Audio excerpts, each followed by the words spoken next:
अगर तेरी नाव है मझधार में तो पार कौन लगाएगा।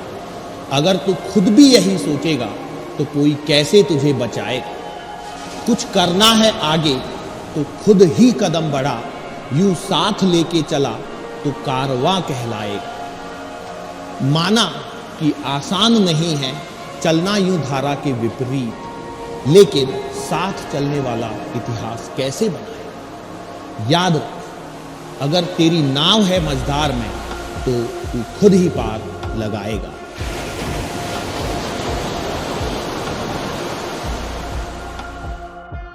Hello Commandos, welcome to Biomentors classes online. So, myself Amar Gaikwad, HOD Physics Biomentors classes online. So, I welcome all of you to the Target Batch 2025 in our Physics Orientation session. आज का जो session है ये physics का orientation lecture है। हमारा orientation session या orientation lecture जिसे हम कह रहे हैं, वहां पे क्या हम आज डिस्कस करने वाले हैं, क्यों मैं आपके सामने आया हूं, क्या मैं आपको बताने वाला हूं, इन सब के बारे में हम चर्चा करेंगे। बेसिकली आपका टारगेट बैच स्टार्ट होने वाला है, जिसमें शुरुआत में कुछ बेसिक्स लेक्चर रहने वाले हैं और जो रेगुलर लेक्चर्स हैं, मतलब जो सिलेबस में जहां पर एक्चुअल में फिजिक्स चालू होगी, वो सब आपका 1 जून से लेक्चर स्टार्ट होंगे। लेकिन जब हमें पूरे साल भर जो फिजिक्स पढ़नी है उसके लिए क्या प्लानिंग करनी है, क्या स्ट्रेटेजी रखनी है, किस प्रकार से हमें अपने आप को मोटिवेटेड रखना है, इन सब बातों के लिए, इन सब चीजों को जानने के लिए हम आज यहां पर इकट्ठे हुए हैं। ठीक है, इस सेशन का मेन पर्पज यही है कि हम अपने सिलेबस को किस प्रकार से डील करने वाले हैं, किस प्रकार से हम नीट में फिजिक्स में 180 आउट ऑफ 180 का गोल डिसाइड करके उसे अचीव कर सकते हैं, उसके लिए क्या स्ट्रेटेजी होनी चाहिए, क्या हमारी प्लानिंग होनी चाहिए, ये बातें हमें आज यहां पर समझनी है। अच्छा, एक और बात मैं आपको बताऊं, यदि आप देख रहे हैं कि मैं आपके सामने आया हूं, सो बीइंग एन एचओडी मैं यहां पर आपसे बात करने के लिए आया हूं। मेरे साथ में मेरी पूरी टीम भी आप लोगों के साथ में जुड़ी रहेगी। हां, वो आज भले ही मेरे साथ में इस सेशन में अवेलेबल नहीं है, लेकिन शिवम सर हैं, जावेद सर हैं, अमित शुक्ला सर हैं, सब लोग आपके लिए मेहनत कर रहे हैं। और चूंकि ओरिएंटेशन सेशन है तो ओरिएंटेशन के लिए मैं आपके पास में आया हूं। हमारी जो टीम है काफी अनुभवी टीम है। अमित शुक्ला सर हैं, 37 years of teaching experience. Javed sir हैं, जिन्हें आप जानते भी हैं, 27 ईयर्स ऑफ टीचिंग एक्सपीरियंस है। मैं my self Amar Gaikwad, ME electronics from Mumbai university and I have 12 years of teaching experience.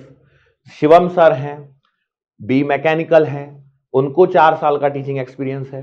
तो हमारी टीम काफी यंग भी है और एक्सपीरियंस भी है, दोनों का एक मिला जुला कॉम्बिनेशन है। यंग लोगों के पास में एनर्जी थोड़ी ज्यादा होती है, लेकिन जैसे जैसे एक्सपीरियंस बढ़ते जाता है तो वो एक्सपीरियंस ही एग्जाम में उतर के आता है। जो हमें पहले से जानते हैं उन्हें पता है कि बायोमेंटर्स में हर साल 100% पेपर बायोमेंटर्स से आता है, क्योंकि हम वो सब चीजें कवर करते हुए चलते हैं जहां पर एग्जामिनर की नजर जा सकती है। कोई भी ऐसा पॉइंट हम नहीं छूटने देते हैं कि एग्जामिनर वहां पे सोचे और आप वहां पर ना सोच पाओ, ऐसा बिल्कुल नहीं होता है। बायोमेंटर्स में जब आप जुड़ते हैं तो आपका एक ट्रांसफॉर्मेशन फेज होता है।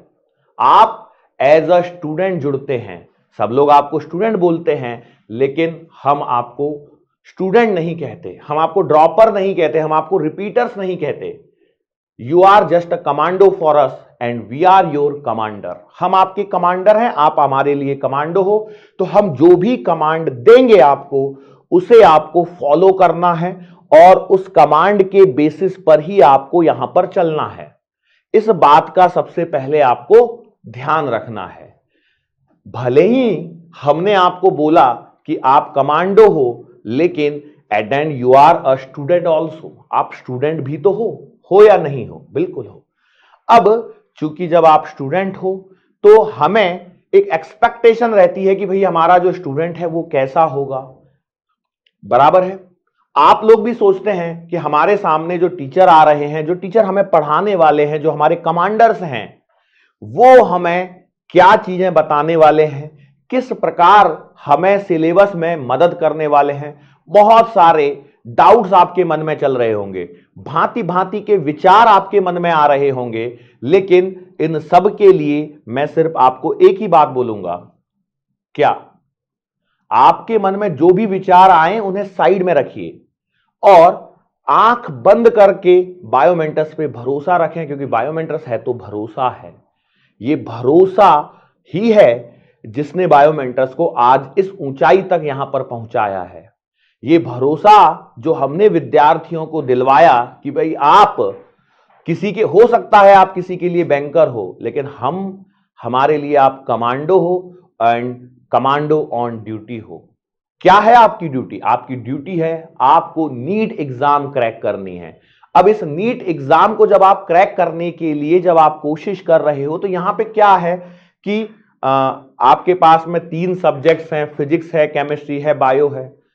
और इन 3 सब्जेक्ट्स में से मैं सिर्फ और सिर्फ फिजिक्स जो हमारा सब्जेक्ट है, जो कि ऐसा सब्जेक्ट है जो आपका रैंक डिसाइडिंग सब्जेक्ट है।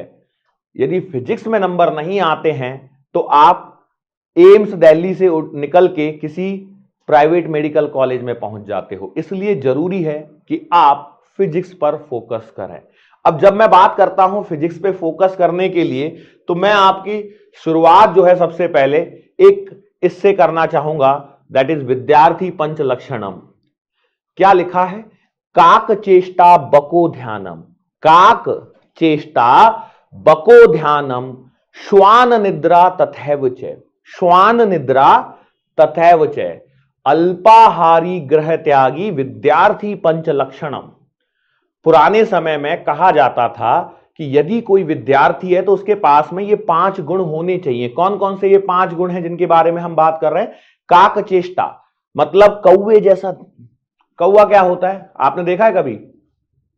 कौवा हर चीज को जानने की कोशिश करता है। तो काक चेष्टा। फिर है बको ध्यानम, बको मतलब बगुला, बगुले की तरह ध्यान होना चाहिए। बिल्कुल, जब बगुला मछली पकड़ने के लिए पानी में जब रहता है तो एक पैर पे ऐसे खड़ा हो जाता है और बिल्कुल ऐसे दिखाता है जानो दुनिया में क्या हो रहा है उसे कुछ ना पता हो। लेकिन जैसे ही कोई मछली उसके पास आती है वो फटाक से एकदम से उसे कैप्चर कर लेता है। तो ऐसा ध्यान हमारा होना चाहिए। बराबर? काक चेष्टा बको ध्यानम, श्वान निद्रा। श्वान मतलब होता है कुत्ता, मतलब उसके जैसी नींद। आप कभी देखो कोई कुत्ता, आप जैसे जा रहे हैं, सो रहा है ना, सो रहा है, और आप उसके पास से हो जाइए, एकदम से वो खड़ा हो जाएगा, अलर्ट हो जाएगा, उसके कान खड़े हो जाएंगे। तो ये गुण आपके पास में होना चाहिए। अल्पाहारी, अल्पाहारी मतलब कम खाना, मतलब जितनी हमें जरूरत है उससे थोड़ा सा कम खाना है। क्यों ऐसा? ऐसा इसलिए करना है ताकि पेट भरने के बाद में फिर हम नींद में ना पहुंचे, है ना। एंड लास्ट में ग्रह त्यागी। यदि आपको विद्या अर्जन करना है तो आपको घर त्यागना पड़ता है। पुराने जमाने में गुरुकुल व्यवस्था हुआ करती थी। उस समय जो बच्चा है वो अपने घर से बाहर निकलता था, गुरु के पास जाता था, गुरु के आश्रम में रहता था, और वहां जैसा मिलता था वैसा खाना खाके, वैसा कंद मूल फल जो भी है जैसा मिलता उसके अनुसार अपने आप को क्या करता था, वो अपने आप को परिवर्तित करने की कोशिश करता था, अपने आप को उस वातावरण में ढालने की कोशिश करता था। आज की भाषा में कहे तो अपने आप को एडजस्ट कर लेता था, और तभी वो ज्ञान की प्राप्ति कर पाता था। लेकिन आजकल के जो विद्यार्थी हैं उनके साथ में थोड़ा सा अलग है। अब जैसे मैं कुछ बताना चाहूं, जैसे यहां आज के विद्यार्थियों के साथ में क्या है? फोन चेष्टा, इश्क ध्यानम, अति निद्रा तथैव च। आजकल के बच्चों के साथ में क्या है? फोन चेष्टा, इश्क ध्यानम, फोन चेष्टा, इश्क ध्यानम, अति निद्रा तथैव च। फोन में लगे रहते हैं, फोन को ही जानने की इच्छा रहती है, हर समय फोन में पड़े हैं। सर हम तो ऑनलाइन बच्चे हैं, हमें तो फोन में लगे रहना पड़ेगा, बिल्कुल लगे रहना पड़ेगा। रुकिए तो सही, मैं और भी कुछ चीजें बताऊंगा। इसके बाद इश्क ध्यानम। हमारी उम्र क्या है? हम पढ़ने के लिए आए हैं। हम कहां जा रहे हैं? हम नैन मटक्का किए जा रहे हैं। आपको लगता है यदि कोई विद्यार्थी ऐसा कर रहा है तो उसका सिलेक्शन होगा? नहीं होगा। क्यों नहीं होगा? क्योंकि वो अपने विद्यार्थी के जो 5 लक्षण थे वहां से वो भटक चुका है। अति निद्रा, कुंभकर्ण की तरह सोए जा रहे हैं, मतलब सोए एकदम ऐसे घोड़े बेच के सोए, पता ही नहीं है जिंदगी में क्या चल रहा है। भाई हमें अल्प निद्रा पे फोकस करना है। अल्प निद्रा का मतलब ये नहीं कि सर कि मैं पूरे साल 2 ही घंटे सोऊंगा, नहीं। एक सफिशिएंट अमाउंट ऑफ नींद चाहिए आपको। 6 से 7 घंटे, 8 घंटे तक, 6 से 8 घंटे के बीच में मैं कहूंगा आपको सोना चाहिए, दैट्स सफिशिएंट। पर आप 10-10 घंटे सो रहे हैं, 12 घंटे सो रहे हैं, 15 घंटे सो रहे हैं, तो वो नहीं चल पाएगा। तो क्या बोला मैंने अभी आपको? फोन चेष्टा इश्क ध्यानम, अति निद्रा तथैव च, फास्ट फूड हारी, इंस्टाग्राम धारी, विद्यार्थी आधुनिक विद्यार्थी पंच लक्षणम। आधुनिक विद्यार्थी पंच लक्षणम। फास्ट फूड के इतने हैबिचुअल हो चुके हैं कि उसके बिना तो दिन सूना सूना सा लगता है। और इंस्टाग्राम पे अकाउंट बना के जो रील पे रील बनाए जा रहे हैं, ये आजकल के विद्यार्थी हुए जा रहे हैं। तो मैं आपसे कहना चाहूंगा कि बदलिए अपने आप को परिवर्तित कीजिए। आप जो फोन चेष्टा इश्क ध्यानम, अति निद्रा तथैव च, फास्ट फूड हारी, इंस्टाग्राम धारी, आधुनिक विद्यार्थी पंच लक्षणम से परिवर्तित होइए और जाइए काक चेष्टा बकोन्या ध्यानम, श्वान निद्रा तथैव च, अल्पहारी गृह त्यागी, विद्यार्थी पंच लक्षणम। इसकी तरफ आपको परिवर्तित होना है। ये ध्यान रखिए, ये बातें मैं आपके लिए बोल रहा हूं, ये बहुत ही इंपॉर्टेंट है। क्योंकि जब तक आपके अंदर में ये गुण नहीं समाएंगे तब तक आप अपने जीवन में अपने लक्ष्य को प्राप्त नहीं कर सकते हैं। और जीवन में अपने लक्ष्य को प्राप्त करने के लिए आपको जरूरी है कि आप इस प्रकार से अपने आप को एकोमोडेट करें। अब इसको एकोमोडेट क्यों करना है? क्योंकि आपने देखो एक अपने मन में एक विचार बना लिया है कि मुझे नीट का एग्जाम निकालना है। अब इस नीट को एग्जाम को निकालने के लिए आपके पास में सब्जेक्ट कौन कौन से? 3 सब्जेक्ट्स हैं। ऐसे बायोलॉजी, इधर से केमिस्ट्री आ रहा है, इधर से फिजिक्स टांग खींच रहा है। मैं एक बात और बताता हूं आपको, नीट की प्रिपरेशन करने वाले 90% विद्यार्थी, मैं ये कह सकता हूं 90% विद्यार्थी ऐसे होते हैं जिनका बायोलॉजी बहुत ही अच्छा स्ट्रांग होता है। 360 नंबर का बायोलॉजी का पेपर होता है तो 340 तक वो नंबर प्राप्त कर पाते हैं, 350 भी ले आते हैं, 360 भी ले आते हैं। केमिस्ट्री भी लगभग कुछ उसी रेंज में आता है। बहुत सारे बच्चों को more than 100, more than 150 plus marks आराम से अचीव कर लेते हैं। लेकिन प्रॉब्लम कहां होती है? फिजिक्स में ही होती है। हम इस पे भी बात करेंगे, लेकिन उससे पहले यदि मैं आपसे बोलना चाहूं तो यहां तक पहुंचने के लिए, इस नीट एग्जाम को क्रैक करने के लिए हमें कुछ सीढ़ियों को चढ़ना होता है। उन सीढ़ियों में सबसे पहले क्या होता है कि आपको अपना गोल डिफाइन करना पड़ेगा। फिर गोल को डिफाइन करने के बाद में आपको एक प्लान डेवलप करना पड़ेगा। उस प्लान को डेवलप करने के बाद में आपको एक एक्शन लेना पड़ेगा कि भैया हां मैंने ये प्लान बना लिया है, अब मैं एक्शन लेना स्टार्ट करता हूं। अब जब जैसे वो एक्शन जब लेने की बारी आएगी तो उसी एक्शन पर आपको टिके रहना पड़ेगा। जब तक आप उस पर टिके नहीं रहोगे तब तक आपको सफलता नहीं मिल सकती। सफलता तक पहुंचने के लिए जो मैंने सीढ़ियां बताई हैं, इन सीढ़ियों पर आपको चलते रहना पड़ेगा। एक बात याद रखिए, यदि अब्राहम लिंकन ने कहा है कि यदि मुझे किसी पेड़ को काटने के लिए 6 घंटे दिए जाएं तो मैं उसमें से 4 घंटे सिर्फ और सिर्फ कुल्हाड़ी को तेज करने के लिए अपना समय दूंगा और बचे हुए 2 घंटे में पेड़ को मैं आराम से काट पाऊंगा। तो practice makes a man perfect. Practice makes a man perfect. So practice, याद रखिए, जो शांति काल में जो जितना ज्यादा पसीना बहाता है, युद्ध काल में उसे उतना ही कम खून बहाना पड़ता है। यह दुनिया की रीत चली आई है। क्यों? क्योंकि यदि आपने प्रैक्टिस नहीं की तो भाई जब एक्चुअल में जब युद्ध हो रहा होगा तो उसमें आपके पास में स्किल्स ही नहीं रहेंगे। ये जो नीट की एग्जाम है वो जेई वालों से बहुत अलग है। जेई क्या होता है? वहां हम इंजीनियर्स प्रोड्यूस करते हैं। तो इंजीनियर जब बन रहा होता है बच्चा तो उसके पास में क्या है? उन्हें वो प्रॉब्लम सॉल्व करनी है जिसमें समय लग भी जाए तो कोई प्रॉब्लम नहीं है। जैसे कोई ब्रिज बनाना है, पहाड़ों में से रोड बनती है, पहाड़ों में से टनल्स बनती हैं, डिजाइन बनती है, तो वो इंजीनियर का काम है, उसे कोई प्रॉब्लम नहीं है। यदि उसने 10 दिन लेट भी कर दिया उस डिजाइन को करने में, तो हां, तो कुछ लोगों को परेशानी होगी, मैं बिल्कुल मानता हूं, बट उसे वो समय है, उसको दिमाग लगाना है, एक्स्ट्रा दिमाग लगाना है, थिंकिंग एबिलिटी बढ़ानी है। तो जेई के पेपर में क्वेश्चंस भी उसी प्रकार के आते हैं। लेकिन जब हम बात करते हैं नीट एग्जाम की, तो नीट का पर्सपेक्टिव पूरी तरह से भिन्न है। ये इंजीनियर और डॉक्टर की लड़ाई नहीं है, एक दोनों के सोचने का जो अंतर है वो है, if you are a doctor you need to be a quick thinker. आपको तुरंत निर्णय लेने की क्षमता आपके पास में होनी चाहिए। इसी प्रकार से पेपर को डिजाइन करते हैं, ना कि ऐसे। यस, अब यहां पर आपके सामने एक पेशेंट पड़ा है, खून निकल रहा है, उसका बीपी बढ़ा जा रहा है, कम हो रहा है, बीपी फ्लक्चुएट हो रहा है, उसकी हार्ट रेट फ्लक्चुएट हो रही है। आपको तुरंत डिसाइड करना पड़ेगा, आपको तुरंत आपको पता होना चाहिए कि कौन सी गोली देनी है, कौन सा इंजेक्शन लगाना है, कौन सी ड्रिप लगानी है, क्या लगाना है, ये आपको याद होना चाहिए। इसलिए नीट का जो एग्जाम होता है वहां पर आप देखिए मैक्सिमम क्वेश्चन जो होते हैं वो आपकी मेमोरी पावर को चेक करते हैं, आप कितना रिकॉल कर सकते हैं इसको चेक कर सकते हैं।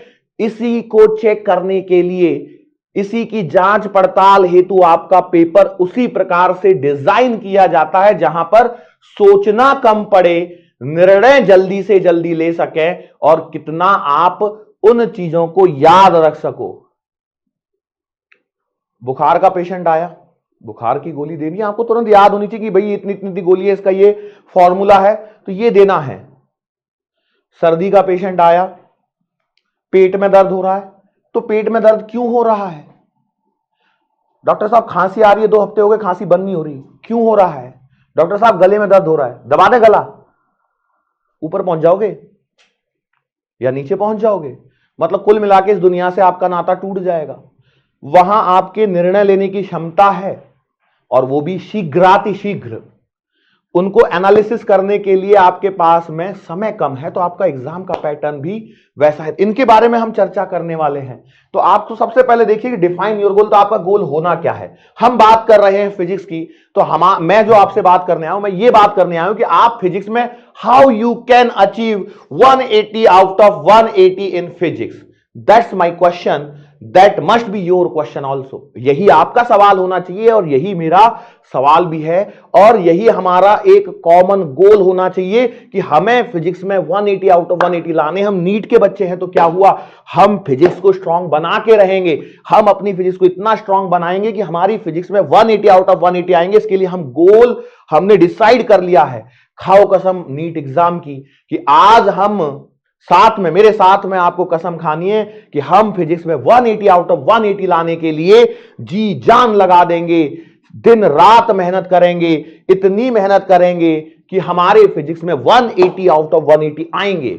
तो सर बायोकेमिस्ट्री छोड़, अरे भाई बायो में भी 360 आउट ऑफ 360 लाने हैं, केमिस्ट्री में भी 180 आउट ऑफ 180 लाने हैं, और फिजिक्स में भी 180 आउट ऑफ 180 लाने हैं। मतलब टोटल 720 आउट ऑफ 720 का गोल लेके हम लोगों को चलना है। और इस 720 के गोल के लिए मैं आज आपसे मिलने आया हूं, आपको बताने के लिए कि किस प्रकार से हम फिजिक्स में 180 आउट ऑफ 180 ला सकते हैं।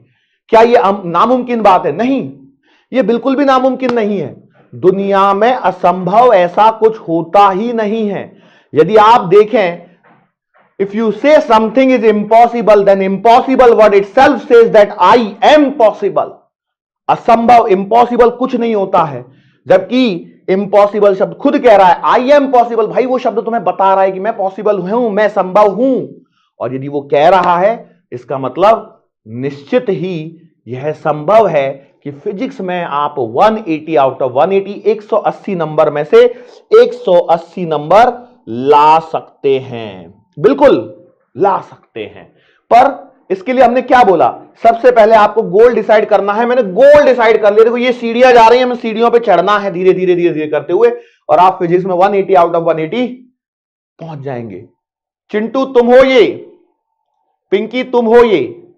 याद रखो, हर बच्चा जो बायोमेंटर से जुड़ा है, वो आपने आपके कितना क्या हुआ, आपने 12 के साथ अटेम्प्ट दिया तब क्या हुआ, या आपके कितना अटेम्प्ट दिए क्या हुआ, डजंट मैटर।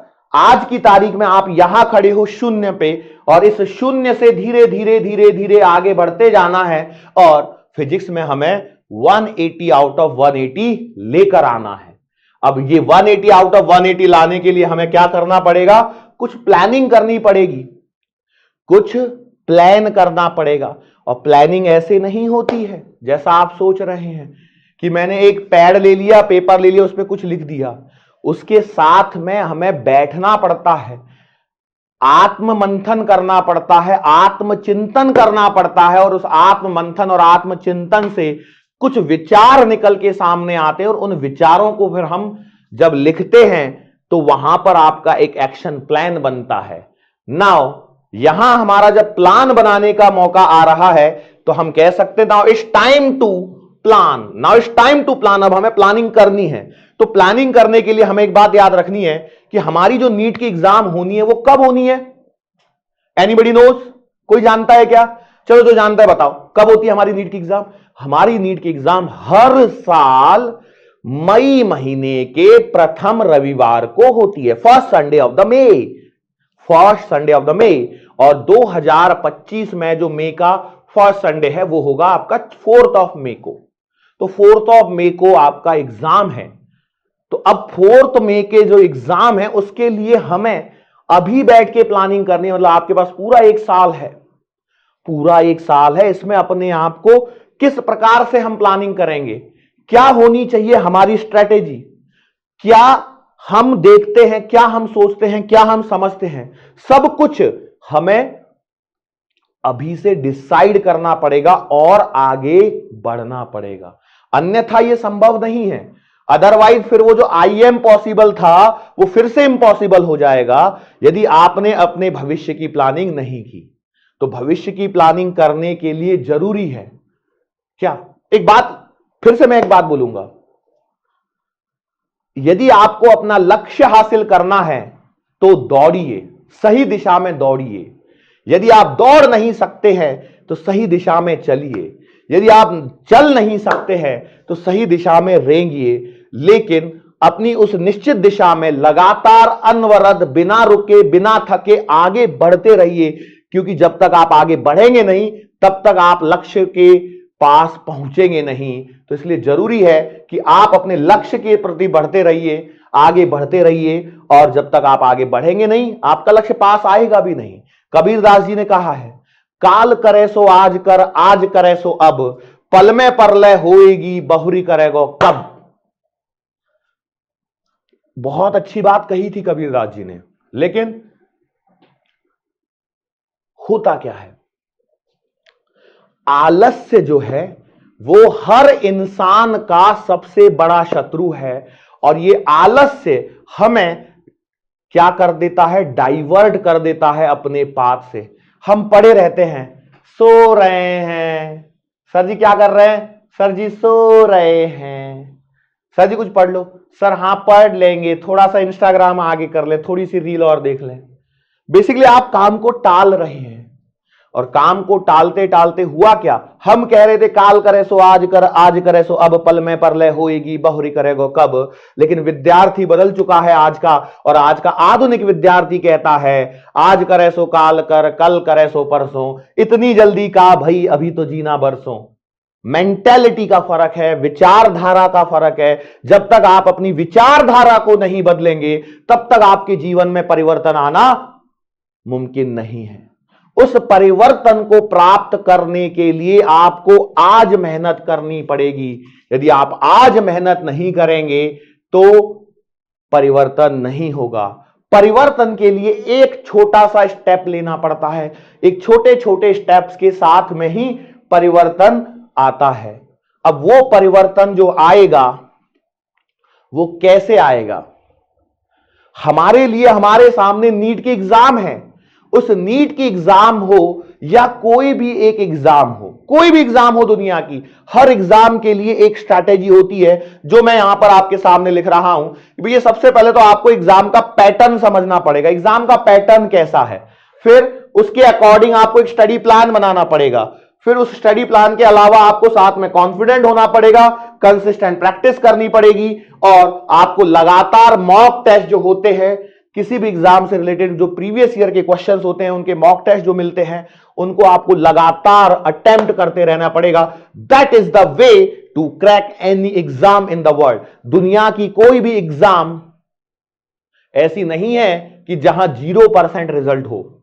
भाई 0% मतलब कोई विद्यार्थी सफल नहीं हुआ, ऐसा तो होता ही नहीं है। कुछ ना कुछ विद्यार्थी सफल होते हैं, और वो विद्यार्थी आप में से ही होता है। आप में से ही कोई होता है जो 720 आउट ऑफ 720 लाता है। ऐसा तो नहीं ना मंगल ग्रह से कोई आता है उतर के और वो टॉप कर जाता है।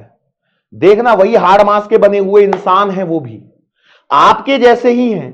हां, यह हो सकता है कि वो किसी ABC शहर से या XYZ राज्य से हो, है वो भी इंसान, वही भारत देश का वो निवासी है जहां विविधता में एकता भारत की निशानी है। तो भिन्न भिन्न क्षेत्रों से आए हैं और उसी एक एग्जाम के लिए वो भी कोशिश कर रहे हैं, आप भी कोशिश कर रहे हैं। लेकिन एक बात याद रखिए, भले ही हम अलग अलग जगह से आए हों, लेकिन हमारा जो गोल है वो सबका एक ही है, वो उस एग्जाम को क्रैक करना। और उस एग्जाम के लिए जो जरूरी है वो क्या है? सबसे पहले एग्जाम के पैटर्न को समझना, उसी के अनुसार स्टडी प्लान बनाना, अपने आप को कॉन्फिडेंट रखना। हमेशा कॉन्फिडेंस रखिए अपने आप में। यकीन कर, तू कर सकता है, मतलब तू कर सकता है, बिल्कुल तू कर सकता है। तू क्यों नहीं कर सकता है? बिल्कुल करेगा। इसके लिए लगातार आपको क्या चाहिए? प्रैक्टिस चाहिए। प्रैक्टिस के अलावा कुछ मॉक टेस्ट चाहिए। ये आपके पास में होता है तो सबसे पहले हम लोगों को लगता है कि भैया अपने एग्जाम पैटर्न को समझना जरूरी है। और एग्जाम पैटर्न के बारे में जो मैंने आपको बोला वही एक बार फिर से थोड़ा सा मैं आपको रिपीट करना चाहूंगा। और वो क्या है? एक बात ध्यान रखिए, जेई की एग्जाम और नीट की एग्जाम में जो अंतर है वो एक अंतर रहने ही वाला है। आपके पास में जो पेपर आएगा उसमें 200 क्वेश्चंस है, उसमें से 180 क्वेश्चंस आपको अटेम्प्ट करने। हर क्वेश्चन के लिए 1 मिनट का समय दिया गया, और ये इसलिए दिया गया है ताकि आप शीघ्र अतिशीघ्र निर्णय ले सकें। क्वेश्चन देखते ही, आप पढ़ते ही आपके दिमाग में आ जाए, पढ़ना स्टार्ट करते कि हां ये मैंने उस लेक्चर में देखा था, उस लेक्चर के इस पॉइंट में हमें ये बताया गया था और इस क्वेश्चन का आंसर ये है। यदि ये आपके साथ हो रहा है मतलब आप सही दिशा में जा रहे हैं। इस सही दिशा में चलने के लिए जरूरी है पैटर्न को पहले से समझें। जेई अलग है, नीट अलग है। यहां आपको क्विकली डिसाइड करना है, और क्विकली डिसाइड करने के लिए कब डिसाइड कर सकते हैं? जब आप सारी चीजों को याद कर सकें। मैं याद करने पर फोकस कर रहा हूं, लेकिन चीजें तब याद होती हैं जब आप उन्हें कंसिस्टेंसी से करते रहते हैं। उदाहरण के तौर पे मैं आपको बताता हूं। मैं सुबह घर से ऑफिस के लिए निकलता हूं कार से, दिन भर ऑफिस में रहता हूं। ऑफिस से शाम को जब मैं घर जाता हूं तो दरवाजे के तुरंत बाद में, दरवाजे के तुरंत बाहर वहां पे मेरा की स्टैंड है चाबियां रखने का। तो मैं जाते ही चाबी वहां पे लटका देता हूं। तो जब मैं दूसरे दिन फिर घर से निकलता हूं ऑफिस के लिए तो मैं वहीं से चाबी उठा लेता हूं। बराबर, ये मेरी रेगुलर प्रैक्टिस हो गई। तो मुझे कभी भी यदि कार की चाबी देखनी तो मेरा हाथ सीधा वहीं जाता है, चाबी वहीं होगी। लेकिन सोचो मैं चाबियां कहीं पे भी रखता हूं, या मैं मोबाइल कहीं पे भी रखता हूं, कहीं पे भी रख दूं, तो मैं हमेशा एक प्रॉब्लम होगी, मैं चीजें रख के भूल जाता हूं। ये आप कहोगे क्यों? क्योंकि आपने अपनी जिंदगी को व्यवस्थित नहीं किया। मानो यदि मैं कार की चाबी मेरी यदि वहां पे ना लगाऊं और कहीं पे भी रख दूं, जैसे मैं घर में घुसा, मैं सोफे के ऊपर पटक दिया, टेबल रखी उसके ऊपर डाल दी, या कहीं और रख दी, और मैं चला गया, फ्रेश होने गया, चाय वाय पी, बैठा, खाना वाना खाया, मुझे याद ही नहीं है, मैं भूल जाऊंगा। क्यों? क्योंकि मेरी जिंदगी व्यवस्थित नहीं है। और जब तक जिंदगी व्यवस्थित नहीं होगी, डिसिप्लिन वे में नहीं होगी, तब तक चीजें बिगड़ेंगी। तो ये जो एग्जाम पैटर्न है, इसमें क्विकली रिकॉल करने के लिए क्या जरूरी है कि आप एक सिस्टमैटिक बनाएं अपनी जिंदगी को, कि सुव्यवस्थित तरीके से कि कैसे करना है, यह जरूरी है। इसलिए हमने क्या करना चाहिए? एक स्मार्ट सा टाइम टेबल बना लें। स्मार्ट सा टाइम टेबल बना लें। एक बार याद रखिए, जिंदगी में टाइम टेबल बनते बहुत हैं, बहुत से टाइम टेबल बनते हैं, बहुत से टाइम टेबल दीवारों पे पहुंचते हैं और उसके बाद 1 या 2 दिन में फटके फिर से डस्टबिन में पहुंच जाते हैं। तो आपको जो भी टाइम टेबल बनाना है उसको इस प्रकार से बनाना है कि उसे आप फॉलो कर पाएं। लेकिन यदि मैं ब्रीफली आपसे बोलूं, जब आप टाइम टेबल बनाने के बारे में सोचते हैं तो आप याद रखिए कि आपके पास में है 24 hours. You have 24 hours in a day. अब इन 24 आवर्स को आपको किन किन चीजों में देना है, ये आपके पास में, आपके हाथ में है। मैं मोटा मोटी 4 चीजों के बारे में यदि मैं बात करूं तो आपको एक समय चाहिए, किसके लिए? एक समय चाहिए आपकी कोचिंग के लिए। अब कोचिंग मतलब हम जो यहां पर आ रहे हैं, हम जो लेक्चर देख रहे हैं, कोचिंग का मतलब मैं बोल रहा हूं लेक्चर वॉचिंग। फिर आपको एक समय चाहिए सेल्फ स्टडी के लिए। फिर आपको एक समय चाहिए, नींद भी चाहिए, और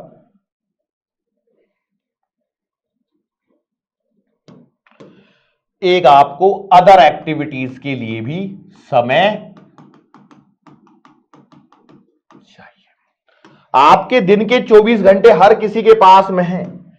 एवरीबडी हैज दीज 24 आवर्स। इसके अलावा किसी के पास कोई ज्यादा समय नहीं है, चाहे मुकेश अंबानी जी हो, अडानी जी हो, या एक आम व्यक्ति मैं हूं या आप हो। ऊपर वाले ने सबके लिए दिन के 24 घंटे ही डिसाइड किए हैं। अब इन 24 घंटों को आप कहां लगाते हो ये आप पर निर्भर करता है। तो आपके 24 घंटे जो डिसाइडेड हैं वो कुछ इन 4 पार्ट्स में मेजरली डिवाइड हो सकते हैं, बराबर। अब इसमें जो आपका कोचिंग टाइम है, ये जो कोचिंग टाइम है लगभग मैं आपसे यदि मैं बोलूं तो भैया 6 से 8 घंटे यहां पर लगते हैं, ठीक है। अब मैं बोलूं 6 से 8 ना लिखते हुए मैं ऐसे सीधा सीधा बोल देता हूं कि आपका एवरेज ले लिया कि 7 घंटे का समय लगेगा आपको लेक्चर कंप्लीट करने के लिए। भाई 2 घंटे का हर लेक्चर है तो 2 2 2 तो 6 घंटे हो गए। फिर मैंने 1 घंटा और क्यों लिखा है? क्योंकि हो सकता है कभी कोई लेक्चर आपका बड़ा हो, कोई थोड़ा सा छोटा हो, बराबर है। अच्छा, फिर आपको सेल्फ स्टडी के लिए 8 घंटे डिवोट करने हैं, बराबर, मतलब ठीक है। आपको 7 घंटे की नींद भी जरूरी है। कितना हो गया? 22 घंटे हो रहे होंगे। और जो आपकी जिंदगी के कुछ 2 घंटे हैं ये आपकी अदर एक्टिविटीज के लिए आवश्यक है। भाई नहाना धोना, खाना पीना, बर्तन धोना, कपड़े धोना, ये सब जिंदगी में चीजें हैं, है कि नहीं? उठे हो थोड़े से अलसाए हो रहोगे, अभी उठने में मन नहीं कर रहा है, थोड़ा और सो लूं। खाना खाने का जो आपका समय है, या थोड़ा सा वॉकिंग कर लिया आपने, थोड़ा सा अपने आप को रिफ्रेश कर लिया, इन सब में समय लगता है और वो समय यहीं से आता है। तो जरूरी है कि आप अपने दिन के 24 घंटों को एक सिस्टमैटिक वे में उतारें। सर मान लो यदि लेक्चर लिखने में ज्यादा समय लग रहा है तो ओवरऑल देखो चीजें वही हैं। चीजें क्या है कि आपका ये जो टाइम है ना, ये वाला टाइम, ये सेल्फ स्टडी और कोचिंग लेक्चर, ये सब मिला के ये आपका 15 घंटे होना ही चाहिए। कुल मिला के कहानी बस इतनी सी है। लेक्चर देखने का समय, नोट्स बनाने का समय, खुद से पढ़ने का समय, क्वेश्चन प्रैक्टिस का समय, ये सब मिला के आपका 15 घंटे आना ही चाहिए। और उसके पश्चात आपके पास में जो अदर एक्टिविटीज जो है या सोने का जो समय है वो मिला के 9 घंटे का समय यहां पर होना चाहिए। इससे ज्यादा और अधिक समय आपको यहां पर व्यतीत नहीं करना है। यदि इससे ज्यादा हो रहा है तो फिर प्रॉब्लम है, क्योंकि 15 और 9 24, दिन में 24 घंटे ही रहने वाले, कोई भी कहीं से भी आपको एक्स्ट्रा समय नहीं दे सकता है। So that's why it is very important. अब होता है कि इन 24 घंटे तो हैं सर मेरे पास में, मैं क्या करूं, कैसे मैं अपने आप को इन 24 घंटे के लिए अपने आप को तैयार करूं? तो देखो मैंने बोला आपके पास 24 घंटे हैं, एक आपको टाइम टेबल सॉर्ट ऑफ बनाना चाहिए। मैं विश्वास, देखो मैं ये मान के चल रहा हूं कि आपका कोई स्कूल वगैरह या कॉलेज वगैरह नहीं है अभी, और आप सिर्फ और सिर्फ नीट के लिए फोकस कर रहे हैं। याद रखिए नीट कोई पार्ट टाइम एग्जाम नहीं है। 2 नावों की सवारी करते हुए आप नीट को क्रैक नहीं कर सकते हैं। आपको डिवोटेड होना पड़ेगा पूरी तरह से नीट के लिए। पूरी तरह से सब दुनिया भूलनी होगी, सब कुछ साइड में रखना होगा और सिर्फ आपके दिमाग में एक ही शब्द आना चाहिए, नीट, नीट और नीट। क्लियर है?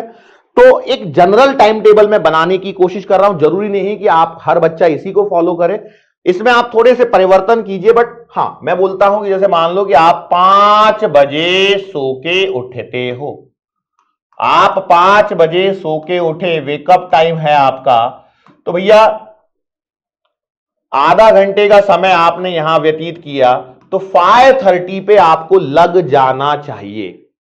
ठीक है? तो 5:30 से लेकर के 8 बजे तक, सुबह की मैं बात कर रहा हूं, AM, आपको एक स्लॉट लेना है, पहला स्लॉट। अब आप इसमें कोई भी सब्जेक्ट रखिए भाई, ये देखो हर एक की अपनी अपनी मर्जी है, हर एक की अपनी अपनी इच्छा शक्ति है। 8 बजे तक जब आप ये काम कर रहे हैं तो मैं आपको बोलूंगा कि भैया 8 से 8:30 तक आपको दूसरा एक ब्रेक मिल रहा है, इसमें आप ब्रेकफास्ट कीजिए या जो भी करना है। मैं ऐसा क्यों लिख रहा हूं कि आप घर पे बैठ के, देखो आप टारगेट बैच के बच्चे हो, आप घर पे बैठ के पढ़ने वाले हो, तो आपको ऑनलाइन के कुछ जो फायदे हैं वो आपको मिलने वाले हैं। तो वो फायदे ही हैं कि आप अपने आप को इसी अनुसार ढाल सकते हो। आधा घंटा बहुत है भाई, बकासुर थोड़ी हो तुम लोग। अभी बोला ना आपको अल्पाहारी होना है, तो अल्पाहारी होना है तो आधा घंटा सफिशिएंट है। खाना, ब्रेकफास्ट वगैरह, नहाना धोना देखो आराम से इसी में कीजिए, कोशिश कीजिए। और इसके बाद यहां पर आप ले लीजिए भैया सेकंड स्लॉट, सॉरी इसको कलर चेंज करना था, 8:30 से लेकर के और ये हो गया आपका 11 AM तक आपका होना चाहिए स्लॉट नंबर 2। जरूरी नहीं कि नाश्ते के तुरंत बाद में आपको नहाना ही है, मत नहाओ भाई, कोई दिक्कत नहीं है। पर हां, मैं आपको यह जरूर कहूंगा कि हर एक स्लॉट के बाद में, देखो मैंने जो इफेक्टिव स्लॉट बनाया है ये 2.5 घंटे का, 5:30 से 8 मतलब 2.5 घंटे हो रहे हैं, 6 और 2 8। फिर यहां देखिए 8:30 से 11, तो यहां पर भी 2.5 घंटे का ही स्लॉट हो रहा है। फिर हम आते हैं और फिर से हम क्या करते हैं, 11 से लेकर के 11:30 AM तक आप एक ब्रेक ले लीजिए। अब इस ब्रेक में हो सकता है कोई सुबह नहीं नहाया हो तो अब नहा लेना भाई, बिल्कुल कोई जरूरी नहीं है। फिर हम 11:30 से बैठेंगे और 2 PM तक यहां पर आपका स्लॉट नंबर होना चाहिए 3। ये स्लॉट नंबर 3 कंप्लीट करने के पश्चात आपको यहां पर फिर से 1 घंटे का लेना है ब्रेक, जहां पर आप लंच वगैरह कीजिए। मैं जानता हूं आप बकासुर नहीं हो, लेकिन 1 घंटे का ब्रेक इसलिए कि खाना खाने के बाद एक हल्का सा यदि आप ब्रेक रखोगे, थोड़ा सा एक्टिविटी कर लोगे तो आपको नींद नहीं आएगी। मैं ये क्यों ऐसे बना रहा हूं, कुछ तो रीजन होगा, मैंने कुछ सोचा। क्या होता है, जैसे कई बार घर में जल्दी खाना नहीं बन सकता है, आप जरूरी नहीं है इसको यहां कर लीजिए शिफ्ट, कोई जरूरी नहीं है, आप यहां पर 11 to 12 सीधा लंच ब्रेक ले लीजिए, फिर आप वापस ये कर लीजिए। बट ये जस्ट एक इफेक्टिवनेस को बढ़ाने के लिए, आपकी एफिशिएंसी को बढ़ाने के हिसाब से मैं यहां पर आपको दे रहा हूं। देन आपके पास में आता है 3 PM to 5:30 PM, ये है आपका स्लॉट नंबर 4। ये स्लॉट नंबर 4 मतलब ये स्टडी स्लॉट बना रहा हूं मैं, I am just trying to create a study slot. Then what to do, 5, 5:30 बजे आपने एक फिर पढ़ लिया और फिर मैं इसके बाद बोलूंगा कि आपको यहां पर फिर से एक आधे घंटे का ब्रेक लीजिए भैया। अभी देखो इस समय आपको डिवोट होके सिर्फ और सिर्फ क्या करना है, बहुत सारे ब्रेक्स हैं इसमें, देखो ब्रेक्स ही ब्रेक्स हैं, व्हाइट कलर में हर जगह ब्रेक लिखा है। मैंने यहां पे 5:30 से 5:30 भी एक ब्रेक ही है, हमने 5:30 बजे से पढ़ना चालू किया। भाई उठते ही तुम इंसान हो, दैनिक क्रियाक्रम आपको करने पड़ेंगे, है कि नहीं, दैनिक क्रियाकर्मों से निवृत्त होना पड़ेगा, तो उसके लिए 30 मिनट सफिशिएंट है। अब भाई अब किसी को कब्ज की शिकायत हो तो उसको मैं कुछ नहीं कर सकता, लेकिन मुझे लगता है अमूमन इतना समय सफिशिएंट है। अब 6 बज चुके हैं, अब 6 बजे से अब मैं क्या करूं, देखो अभी तक मैं आपके पास में 4 स्लॉट निकाल चुका हूं, आपको एक इफेक्टिव ये देने के लिए। हाँ, मुझे एक काम और करना था, मुझे इसका कलर बदलना था। क्यों बदलना था? ताकि ये व्हाइट में रहे करके। Wake up call. इसके बाद आप आगे बढ़िए। अभी तो दिन खत्म नहीं हुआ है, अभी सोना नहीं है इतनी जल्दी जाके। 6 बजे तक आ गया, यहां बैठिए 6 बजे से 8 साढ़े 8 बजे तक। ये आपको मिलेगा 5वां स्लॉट, स्लॉट नंबर 5। दिख रहा है आपको? दिख रहा होगा, मैं यकीन करता हूं। यहां पे आपको 5वां स्लॉट मिला। इसके बाद आप ले लीजिए 8:30 टू 9:30 तक डिनर ब्रेक। ठीक है।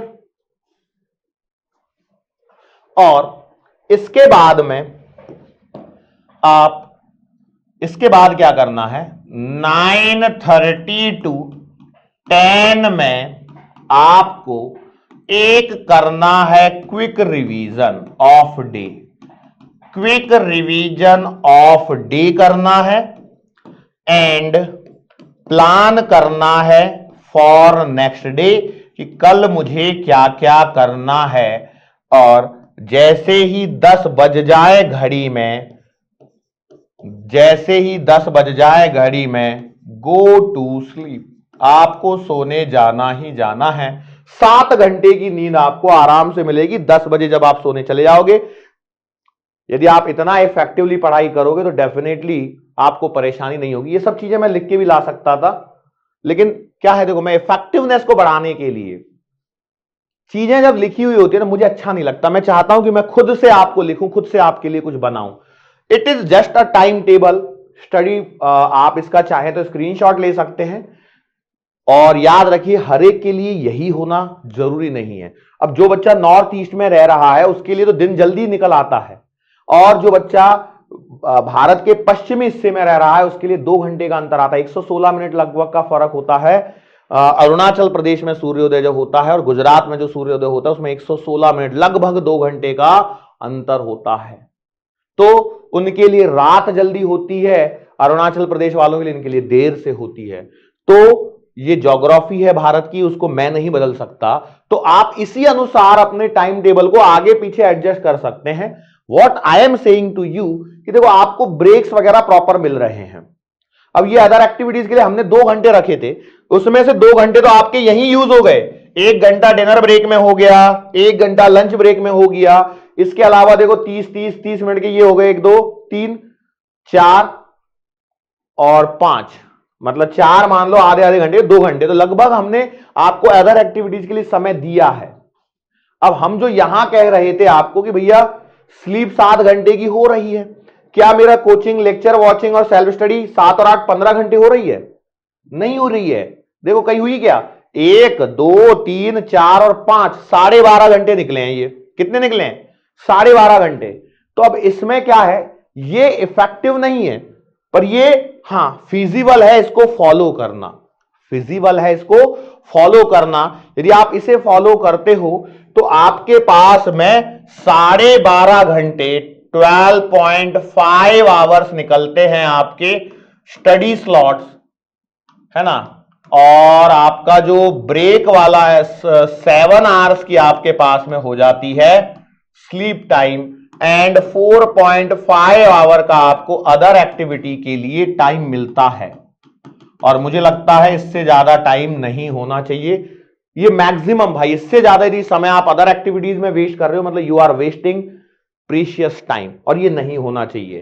तो इसको अब धीरे धीरे करते हुए, जब आप शुरुआत कर रहे हो, it is just for starting, जब आप शुरुआत कर रहे हो अपने टाइम टेबल को बनाने के लिए, तो उस समय लचीला होना चाहिए। अदरवाइज आप उसे फॉलो नहीं करोगे तो 1-2 दिन में फाड़ के फेंक दोगे।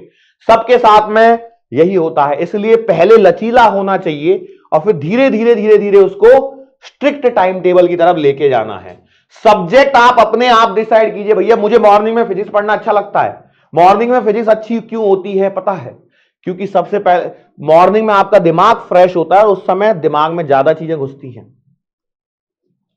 कॉन्सेप्ट समझने के लिए जरूरी है। आप बायो रख सकते हैं क्योंकि बायो में चीजें याद रखनी है तो सुबह का किया हुआ ज्यादा याद रहता है। तो ये डिपेंड करता है, आप फिजिक्स को यहां डाल सकते हैं, यहां डाल सकते हैं, जहां मन में आए वहां डाल सकते हैं, कोई दिक्कत नहीं है। एक स्लॉट आपको डीपीएस की प्रैक्टिस के लिए, क्वेश्चन प्रैक्टिस के लिए मिल रहा है, एक स्लॉट आपको यहां पे मॉक टेस्ट के लिए भी मिल रहा है। सारे स्लॉट्स आपको यहां पर सुटेबल फॉर्मेट में, सुटेबल टाइम पर मैंने बनाने की कोशिश की है। अब जब हम प्लान कर चुके हैं तो उस प्लान को फॉलो करने के लिए हमें अपने सिलेबस को जानना जरूरी है। भाई सिलेबस को जाने बिना इस प्लान का करेंगे क्या? ये जो प्लान बनाया वो तो तभी इफेक्टिव हो पाएगा जब आप अपने सिलेबस से फैमिलियर होंगे। क्योंकि एक बात याद रखिए, जिसको सिलेबस पता होता है उसे पता होता है कि क्वेश्चंस कहां से आने वाला है। तो इसके लिए आपको अपने फिजिक्स के सिलेबस को जानना है। और फिजिक्स का सिलेबस जो है मैं आपको बता दूं कि एक साइड में है, यहां पर आप क्लास 11th का सिलेबस, यहां पर आपके पास में दो बुक हैं, एक पार्ट 1 वाली बुक है और एक पार्ट 2 की बुक है। फिर इसी प्रकार से क्लास 12th की फिजिक्स में भी पार्ट 1 और पार्ट 2 इस प्रकार से हमारे पास में चैप्टर्स हैं एनसीईआरटी में, एनसीईआरटी में। अब ये जो चैप्टर्स हैं इनकी नेमिंग किस प्रकार से करी गई है? तो भैया आपका जो चैप्टर्स एक्चुअल में जो जहां से स्टार्ट होते हैं वो होता है यूनिट्स एंड मेजरमेंट्स। देखो जैसे मुझे चैप्टर के नाम सीक्वेंस में याद है वैसे ही आपको होने चाहिए। दूसरा आएगा motion in a straight line. मैं चाहता तो क्या मैं इसकी पीपीटी पे नहीं ला सकता था? बिल्कुल ला सकता था, पर याद रखिए जब तक आपको चैप्टर्स याद नहीं होंगे तब तक आप कुछ भी नहीं कर सकते। सर एक चैप्टर आपने छोड़ दिया क्या, फिजिकल वर्ल्ड? मैंने उसको लिखा नहीं है क्योंकि देखो सवाल जो आते हैं वो यहीं से बनने की संभावनाएं होती हैं, इसलिए मैं यहां से स्टार्ट कर रहा हूं। अदरवाइज मुझे याद है कि भैया एक चैप्टर है जिसका नाम फिजिकल वर्ल्ड है। फिर यहां पर आएगा वर्क, एनर्जी एंड पावर। आपको भी याद होना चाहिए। मैं जानता हूं अब कई लोगों को लग रहा होगा कि मैं थोड़ा सा आगे बढ़ा दूं, लेकिन बेटा मैं बोलूंगा कि आगे ना बढ़ाइए। आपको भी चैप्टर्स ऐसे ही याद होने चाहिए जैसे मुझे याद हैं। System of particle and rotational motion, और पार्ट 1 में ये लास्ट चैप्टर यहां पर आएगा ग्रेविटेशन। तो क्लास 11 की पार्ट 1 की बुक यहां पर आपकी खत्म होगी।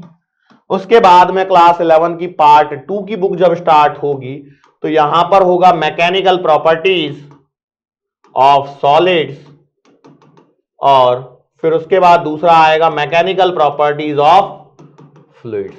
अब कई बच्चों को लगने लगा होगा सर आलस कर गए, अभी पूरा नाम नहीं लिख रहे हैं। ठीक है कोई बात नहीं, जैसा आपको सोचना है वैसा आप सोच सकते हैं, सोचने के लिए आप स्वतंत्र हैं। फिर यहां पर आएगा थर्मल प्रॉपर्टीज ऑफ मैटर।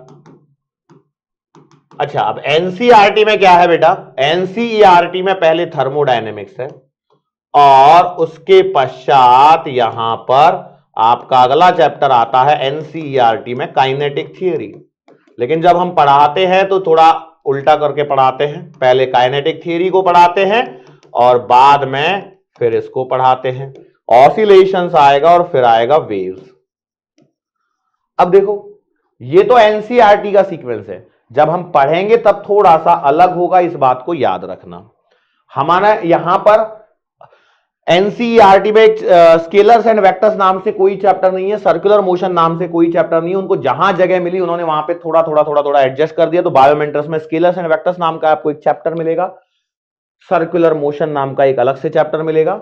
याद रखिए हम स्केलर्स एंड वेक्टर्स को यहीं पढ़ लेते हैं क्योंकि इसकी जरूरत आपको आगे आने वाले बहुत सारे चैप्टर्स में पड़ती है, और सर्कुलर मोशन हम इस जगह कवर करते हैं। ठीक है, ये क्लास 11 की फिजिक्स हो गई हमारे पास। सिमिलर वे में क्लास 12 की फिजिक्स में जब हम मूव ऑन करते हैं तो सबसे पहला चैप्टर आता है आपका electric charges and field. Electric charges and fields. फिर आएगा आपका इलेक्ट्रोस्टैटिक पोटेंशियल एंड कैपेसिटेंस। बिल्कुल देखो मैं ये क्यों बोल रहा हूं, देखो कई बच्चों को तो चैप्टर ही याद नहीं होते। सर वो जो एक चैप्टर है ना उसमें डाउट है। अरे कौन से चैप्टर में डाउट है तुम्हें? तुम कुछ बोल ही नहीं पा रहे, तुम्हें चैप्टर ही याद नहीं है। और जब तक आपको चैप्टर्स याद नहीं होंगे तब तक आपका सिलेक्शन नहीं हो सकता, ये उतना ही सत्य है। करंट, इलेक्ट्रिसिटी आएगा। फिर आएगा आपका मूविंग चार्जेस एंड मैग्नेटिज्म। मैं हर बार मैं ये खुद से ही लिखता हूं, मूविंग चार्जेस एंड मैग्नेटिज्म, फिर आएगा आपके पास में magnetism and matter, magnetism and matter आएगा। फिर इसके बाद इलेक्ट्रोमैग्नेटिक इंडक्शन आएगा जिसे मैं शॉर्ट में ईएमआई लिख देता हूं। फिर आपका अल्टरनेटिंग करंट आएगा जिसे मैं एसी लिख देता हूं, और लास्ट में इलेक्ट्रोमैग्नेटिक वेव्स आएगा जिसे मैं ईएम वेव्स इस तरह से लिख देता हूं। फिर आपकी दूसरी बुक स्टार्ट होगी जहां पर आपका ray optics and optical instruments आएगा, फिर आपका वेव ऑप्टिक्स आएगा, फिर आपकी मॉडर्न फिजिक्स में जब एंट्री होगी तो यहां पर आपको dual nature of radiation and matter आएगा, फिर आपके पास में एटम्स करके चैप्टर आएगा, फिर हम इसमें और अंदर जाएंगे तो न्यूक्लियाई करके चैप्टर आएगा, और फिर आपको semiconductor electronics material devices and simple circuits करके एक चैप्टर आएगा। ये है चैप्टर। हमारा सीक्वेंस क्या रहेगा, ये सारी चीजें आपको समय समय पर इंफॉर्म कर दी जाएंगी, तो इसलिए घबराने की आवश्यकता नहीं है। मैंने चैप्टर्स के नाम सिर्फ और सिर्फ इसलिए लिखे हैं ताकि आप इनको याद रख सको, इनको आप याद रख सको कि हमारे चैप्टर्स कितने हैं, क्या हैं, और उन्हें हमें किस सीक्वेंस में देखना है। यहां से आगे जब मैं बात करता हूं तो हमारे सामने क्या होता है, जैसे ही हम किसी सिलेबस को जान लेते हैं तो हमें समझ में आने लगता है कि हमें क्या एक्सपेक्ट करना चाहिए। कई बार कुछ शब्दों को समझते ही हमें समझ में आने लगता है, कुछ शब्दों को देखते ही हमें समझ में आने लगता है कि हम कितने पानी में हैं, हम क्या कर सकते हैं और क्या नहीं कर सकते हैं, ये सारा हमको समझ में आने लगता है। क्या बोलते हो, यस और नो? बिल्कुल। तो यहां से हमारी एक्सपेक्टेशंस डेवलप होने लगती हैं कि क्या मैं 180 आउट ऑफ 180 ला सकता हूं या नहीं ला सकता हूं। बिल्कुल ला सकते हैं, कोई रॉकेट साइंस नहीं है 180 आउट ऑफ 180 लाने के लिए। लेकिन जैसे ही हमारी एक्सपेक्टेशंस आती हैं, बहुत सारे बच्चे ऐसे होते हैं जिनको देखो क्या होता है कि अपना अपना अलग अलग ये रहता है कि सर मैं इस कैटेगरी से, मुझे तो इतने नंबर भी मिल जाए तो भी चल जाएगा क्योंकि मेरी फिजिक्स वीक है। भाई ऐसा क्यों सोचना है, नहीं, ऐसी एक्सपेक्टेशंस आपको नहीं रखनी है।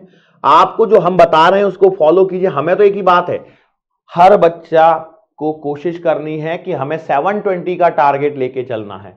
वो कहते हैं ना कि एक पत्थर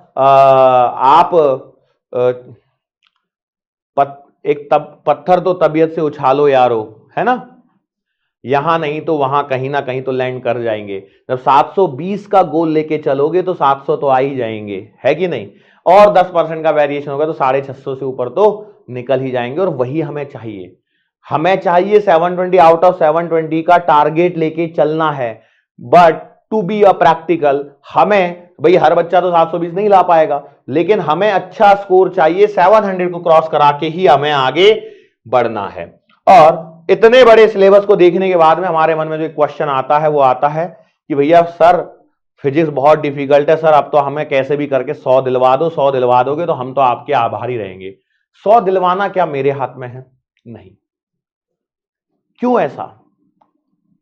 you are the one who is going to work hard to achieve 180 out of 180। आप ही को मेहनत करनी है, हम तो सिर्फ और सिर्फ इसमें आपके साथी हैं। डरिए मत, हम आपके पीछे ही खड़े हैं, लेकिन आपको तो आगे बढ़ना ही होगा ना।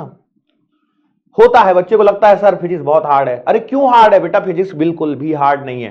Physics is a very interesting subject. मैं आपको कभी बताया नहीं हूं, लेकिन मैं आपको बताऊं ना कि मतलब मुझे लगता है कि दुनिया में फिजिक्स से आसान कोई सब्जेक्ट हो ही नहीं सकता। अब ये कह सकते हैं जैसे कि हर सब्जेक्ट का टीचर ऐसा ही कहता है। एक्चुअली क्या होता है ना, इंटरेस्ट डेवलप होने वाली बात है। जैसा आप इंटरेस्ट डेवलप करोगे तो क्या होगा, जब आप किसी चीज को शिद्दत से चाहोगे तो पूरी कायनात उससे आपसे मिलाने के लिए लग जाएगी, जुड़ जाएगी। यस और नो?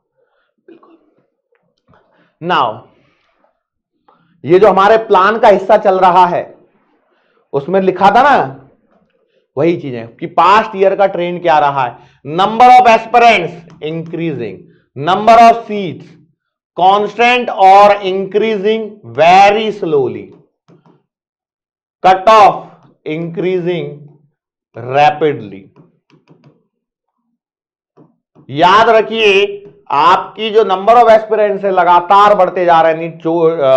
नीट 2023 में लगभग 20 लाख एस्पिरेंट्स थे, नीट 2024 में आते आते 25 लाख का आंकड़ा क्रॉस किया है। हो सकता है कि जब नीट 2025 की बात हो तो 30 लाख स्टूडेंट क्रॉस कर जाएं, लेकिन सीट जो अपने पास गवर्नमेंट एमबीबीएस की सीट्स हैं वो तो लगभग 50,000 ही हैं, पहले भी थी और अभी भी हैं, और जो सीट्स बढ़ भी रही हैं तो वो बहुत ही नॉमिनल रेट पे बढ़ रही हैं, इसलिए कट ऑफ भी लगातार बढ़ते जा रहा है। बच्चा 720 आउट ऑफ 720 ला रहा है। जोक सपाट की यदि मैं बात करूं, कभी ऐसा समय ना आए कि पता लगा कि 100 बच्चे 720 आउट ऑफ 720 पे हैं और एम्स दिल्ली में मिल ही नहीं रहा। बिकॉज एम्स दिल्ली रैंक 1 वाला कहां पहुंचता है, एम्स दिल्ली पहुंचता है। पता लगा 100 बच्चे ले आए 720 आउट ऑफ 720, सबको तो सर रैंक 1 नहीं मिलेगी, वो तो डिवाइड हो जाएगी, डिसाइड होगी वो जो भी उनका क्राइटेरिया उसके अनुसार, और सीट तो उतनी है जितनी है। तो हो सकता है कि 720 लाने पर भी एम्स दिल्ली ना मिले। तो इसलिए बहुत ज्यादा जो दो नावों की सवारी करके बैठे हैं कि सर मेरी बीएससी भी चल रही है, सर मेरा बीए भी चल रहा है, और सर मैं नीट की भी तैयारी कर रहा हूं, सर मैं पीएससी की भी तैयारी कर रहा हूं, और ये कर, नहीं, बी फोकस।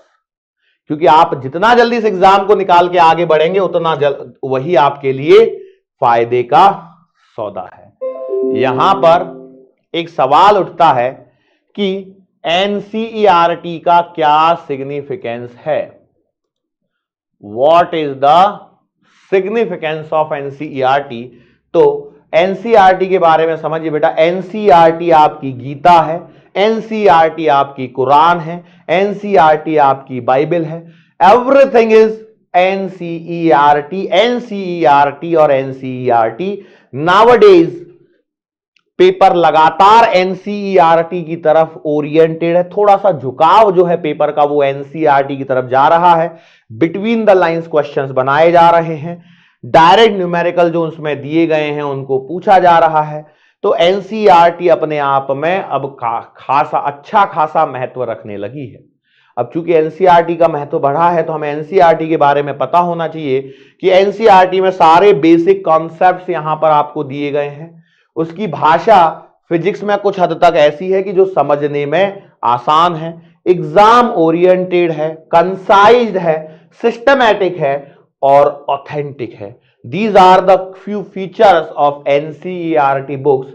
तो इन फीचर्स को ध्यान में रखते हुए मैं आपको बोलूंगा भैया कि एनसीईआरटी से नाता जोड़ के रखें, एनसीईआरटी से नाता जोड़ के रखें।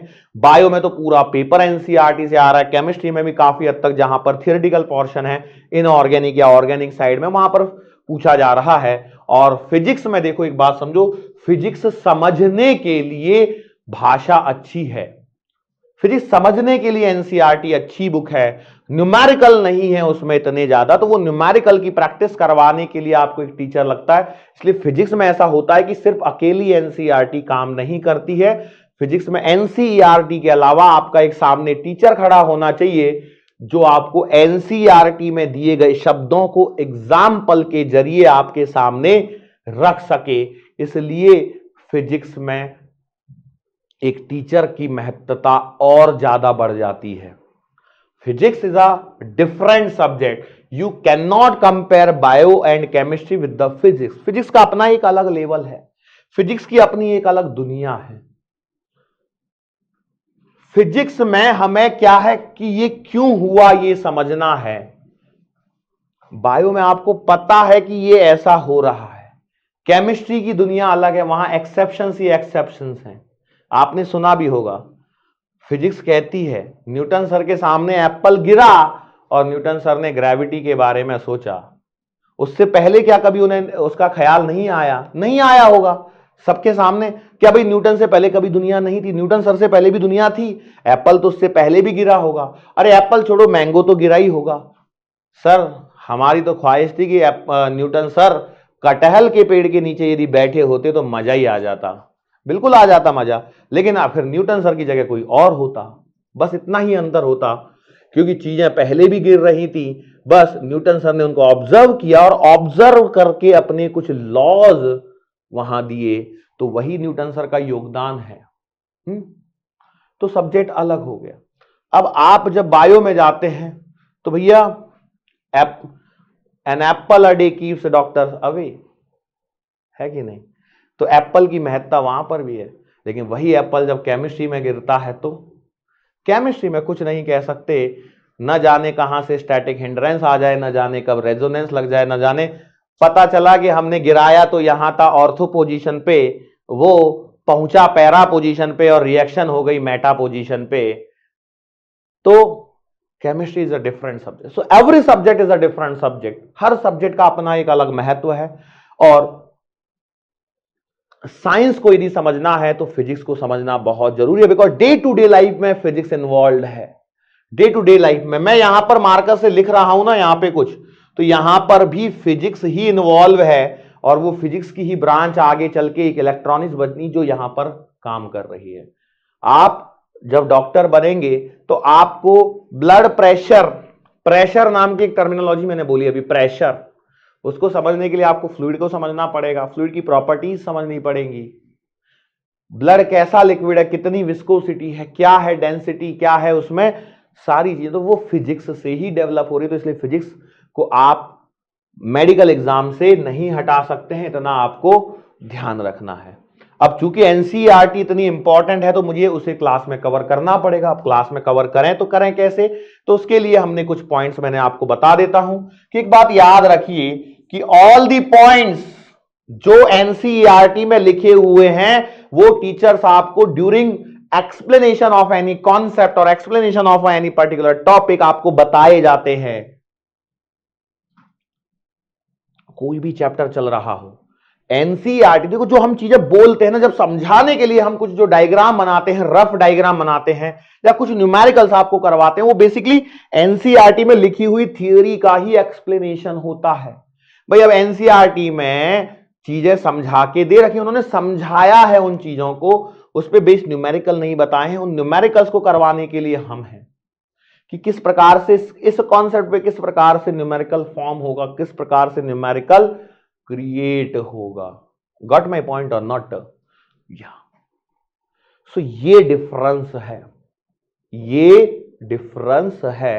तो इसलिए एनसीईआरटी इंपॉर्टेंट है और इसे ड्यूरिंग द क्लास कवर कराया जाएगा। थियरी को थियरी के हिसाब से कवर कराया जाएगा। कुछ एग्जाम्पल्स जो एनसीईआरटी में दिए गए हैं उन पर बेस्ड आपको न्यूमेरिकल यहां पर करवाए जाएंगे। तो आपकी एनसीईआरटी कहीं नहीं जाने वाली है, इस बात को याद रखें। एनसीईआरटी पढ़ाई जाएगी, बिल्कुल पढ़ाई जाएगी, आपको डरने की आवश्यकता नहीं है।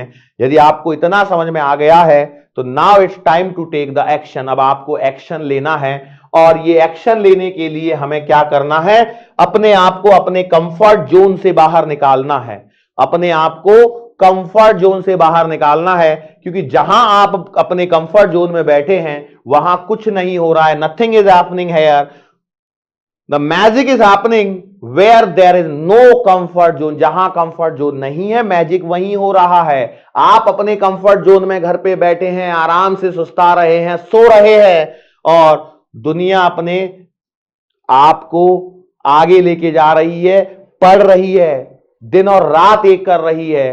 कभी देखो, आपके माता पिता यदि अपने कंफर्ट जोन से बाहर ना निकलते तो वो आपको पढ़ाने के काबिल नहीं होते। सोचिए, देखो उनके आपके माता पिता को हो सकता है कि वो पढ़ने का मौका ना मिला हो, वो चांसेस, वो मौके आपके पेरेंट्स को ना मिले हो सकता है। लेकिन अब दुनिया बदल चुकी है।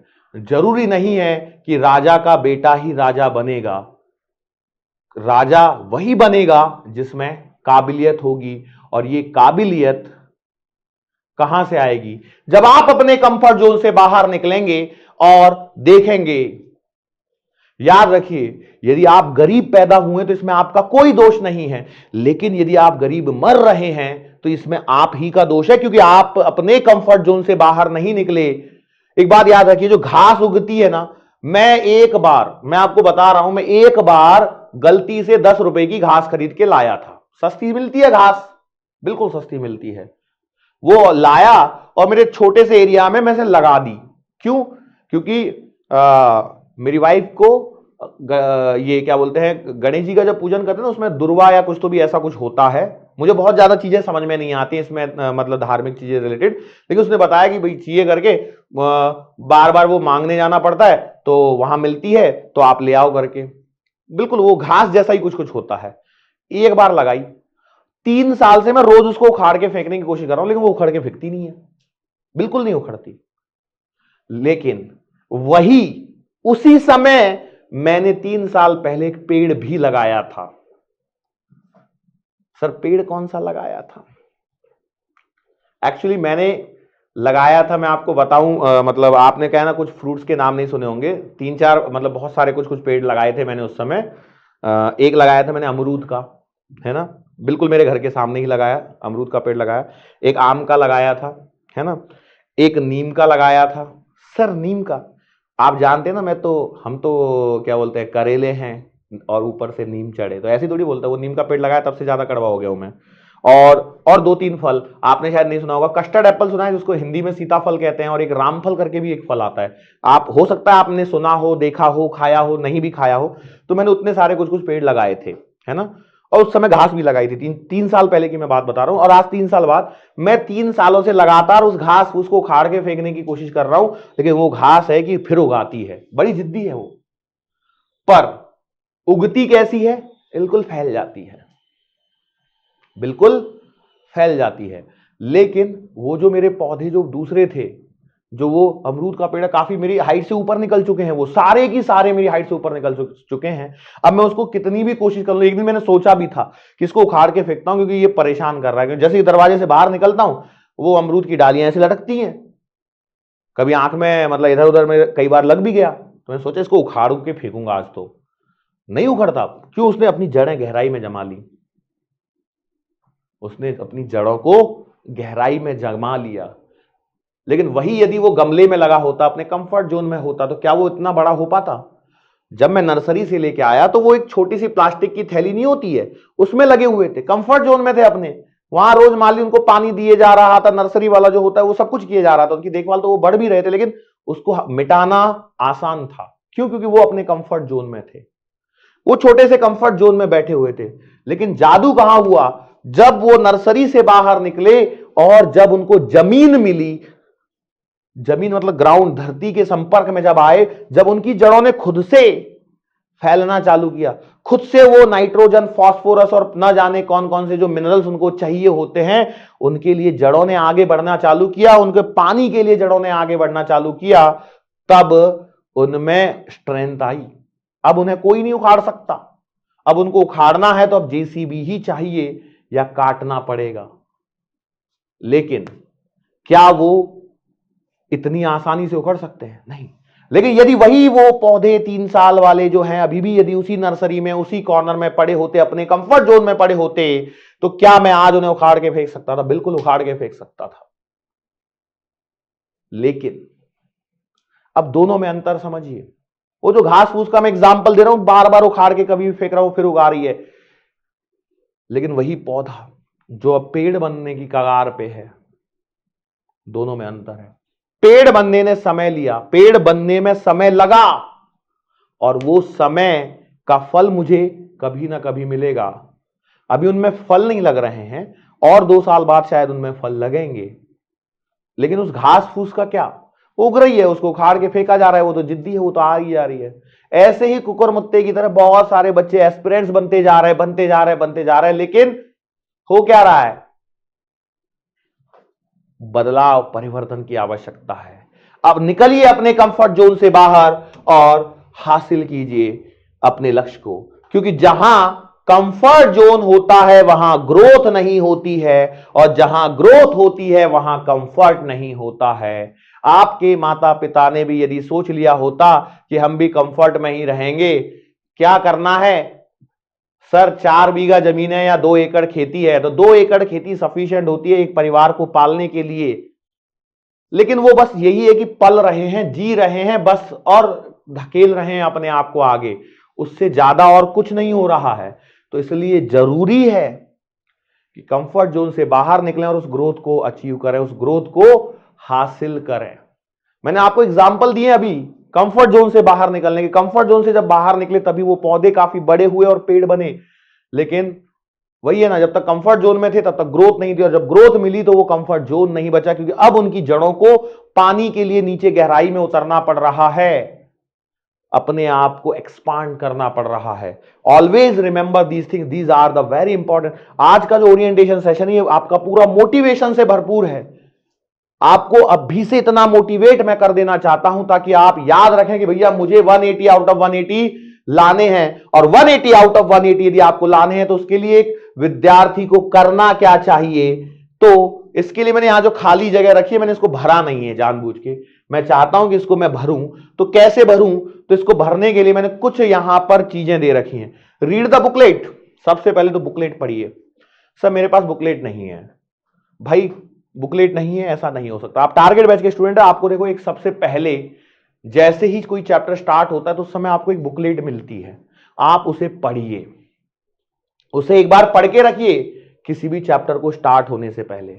उसके बाद वॉच द लेक्चर, लेक्चर को देखिए। क्यों लेक्चर को देखना है, लेक्चर को देखेंगे नहीं तो समझेंगे क्या, सिर्फ बुकलेट पढ़ने से नहीं होगा। बुकलेट को पढ़िए, फिर से लेक्चर देखिए, उसके बाद अपने नोट्स प्रिपेयर कीजिए। सर क्या आप नोट्स नहीं देने वाले हैं, क्या वो प्रिंटेड जो बुकलेट आपके बायोमेंटर्स में मिलती है क्या उसमें नोट्स प्रिंटेड लेक्चर के नोट्स नहीं हैं, लेकिन फिर भी आपको अपने नोट्स खुद से ही तैयार करने, इस बात को याद रखना, याद रखना और याद रखना। अपने नोट्स खुद से ही बनाने हैं, बिल्कुल कुछ भी लेफ्ट राइट नहीं करना है। ये जो शॉर्टकट जो आप अपना रहे हो ना, ये जो शॉर्टकट जो आप अपनाते हो वो शॉर्टकट से सफलता नहीं मिलती है। सफलता उन कंसिस्टेंट विद्यार्थियों को मिलती है जो लगातार हार्ड वर्क किए जाते हैं। जब आप अपने मेन नोट्स बना लो उसके बाद आपको एक तुरंत ही एक शॉर्ट नोट्स या फॉर्मूला कॉपी भी बनानी है, शॉर्ट नोट्स या फॉर्मूला कॉपी भी बनानी है। ड्यूरिंग द लेक्चर कई जगह जब हमें याद रहता है तो हम बोलते भी हैं। जावेद सर की अपनी एक अलग हैबिट है, मेरी अपनी एक अलग हैबिट है। जावेद सर आपको लास्ट में फॉर्मूला कॉपी के लिए नोट्स बना के देते हैं, मैं जानता हूं आपको अच्छा लगता है, बट मैं आपको डिपेंडेंट, मैं आपको स्पून फीडिंग नहीं करवाना चाहता। याद रखिए स्पून फीडिंग से ग्रोथ नहीं मिलती, कंफर्ट जोन से जब तक आप बाहर नहीं निकलोगे तब तक आपकी ग्रोथ नहीं होगी। और उस ग्रोथ के लिए मैं आपको विकलांग नहीं बनाना चाहता, क्योंकि यदि आपको एक आदत लग जाएगी तो आप पैरासाइट्स हो जाओगे, फिर आप कभी अपना जिंदगी में, देखो एक बात समझो, मेडिकल में जब आप पहुंचोगे तो वहां पर आपको क्विक नोट्स नहीं मिलने वाले हैं, कोई नहीं देने वाला है, वहां आपको खुद से निकालने हैं। और वहां यदि आपको खुद से निकालने हैं तो उसके लिए अभी से आपको प्रैक्टिस करनी पड़ेगी। जरूरी है कि अभी से आप प्रैक्टिस करते चलें और आप अपने नोट्स खुद से बनाएं। फॉर्मूला कॉपी के लिए वेरी शॉर्ट नोट जो है वो भी आपको खुद से बनाने हैं। उसके बाद आपको रिवीजन करना है, जो आपने नोट्स बनाए हैं, जो आपने फॉर्मूला के लिए वेरी शॉर्ट नोट्स या फॉर्मूला कॉपी जो बनाई है उसको एक बार रिवाइज करना है। उसके बाद में डीपीएस सॉल्व करनी है, डीपीएस सॉल्व करने के बाद में फिर से एक बार और रिवाइज करना है।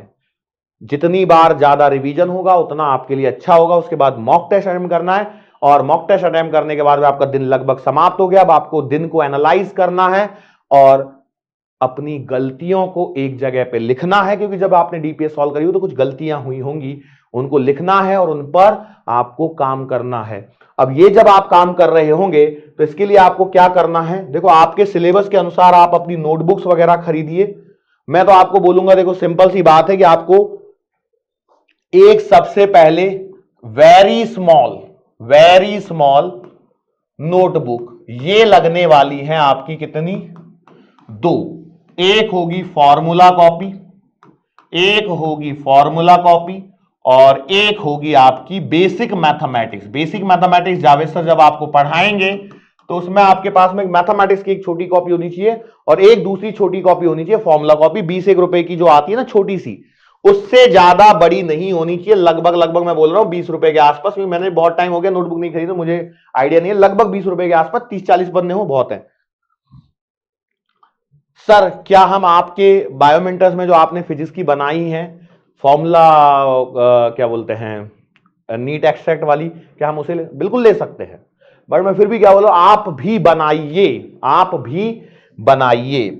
इसके बाद में आपको जो रजिस्टर्स बनाने हैं उनको आपको सिलेबस के अनुसार थोड़ा सा डिवाइड करना है, कि पहली जो एक नोटबुक है, पहली नोटबुक वो आपकी यूनिट्स एंड मेजरमेंट से स्टार्ट होनी चाहिए और एनएलएम तक जानी चाहिए, या मैं कहूं आप चाहें तो प्लेन तक रख सकते हैं, ठीक है।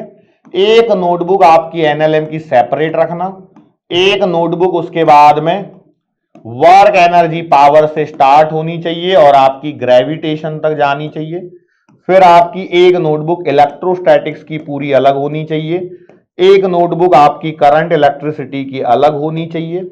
इनको मिक्स मत करना, थोड़ी छोटी छोटी नोटबुक उसी हिसाब से। फिर आपकी एक नोटबुक आपकी मैग्नेटिज्म वाले सेगमेंट के लिए अलग होनी चाहिए। फिर आपकी एक नोटबुक ऑप्टिक्स के लिए अलग होनी चाहिए, ray optics and way optics के लिए। फिर आपकी मॉडर्न के लिए और सेमीकंडक्टर के लिए एक नोटबुक उसके लिए होनी चाहिए।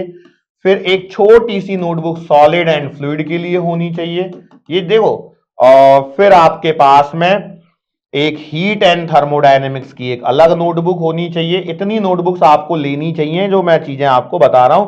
और एक ऑसिलेशंस एंड वेव्स, इसके लिए आपको एक अलग नोटबुक लेनी है। और ये नोटबुक जो मैं बता रहा हूं ये लगभग 300 पेजेस के आसपास की होनी चाहिए। ये सारी नोटबुक मैंने बताई है, 300 पेजेस में काम हो जाएगा। लेकिन जैसे मान लो कहीं जैसे मैग्नेटिज्म काफी बड़ा हो गया, इलेक्ट्रोस्टैटिक्स काफी बड़ा हो गया, हो सकता है वर्क एनर्जी पावर से ग्रेविटेशन 300 पेजेस में ना आए, वहां थोड़ी सी आप बड़ी बना सकते हैं। जैसे मैं पर्टिकुलरली बताऊं तो मैक्सिमम आप 300 पेजेस की नोटबुक आपकी इसमें चल जाएगी, इसमें चल जाएगी, इसमें चल जाएगी, इसमें चल जाएगी, इसमें भी लगभग चल जाएगी। मैग्नेटिज्म में नहीं चलेगी, यहां पे आपको 400 पेजेस की लगेगी, यहां पर भी आपको 400 पेजेस के आसपास लगेगी, बाकी सब जगह चल जाएगी। तो भाई नोटबुक में कितने पेजेस होने चाहिए, कितनी नोटबुक लेनी चाहिए, ये भी मैं आपको बता रहा हूं। इससे ज्यादा मैं अब क्या कर सकता हूं, आप बताइए कि मैं ये कर सकता हूं, वो मैं आपके लिए करने के लिए तैयार हूं। जो आप बोलेंगे वो हम करेंगे, चिंता ना कीजिए। लेकिन फिर भी मैं आपको एक ही बात बोलूंगा कि हम पर भरोसा रखिए और हमारे फ्लो के अनुसार आपको चलते रहना है। ये नोटबुक्स आपके पास में हो जाने के बाद में आपको हमेशा क्या करना है, जब आप डे 1 स्टार्ट करोगे, डे 1 जब आप स्टार्ट करोगे, वॉच लेक्चर, फिर प्रिपेयर नोट्स साथ में बनाने हैं लेक्चर के साथ में। लेक्चर देखते देखते, भाई जब मैं यहां पे लिख रहा हूं तो उस समय मैं बोल थोड़ी रहा हूं, उस समय आपको भी तो नोट्स लिखने हैं, बिल्कुल टाइम बचेगा आपका।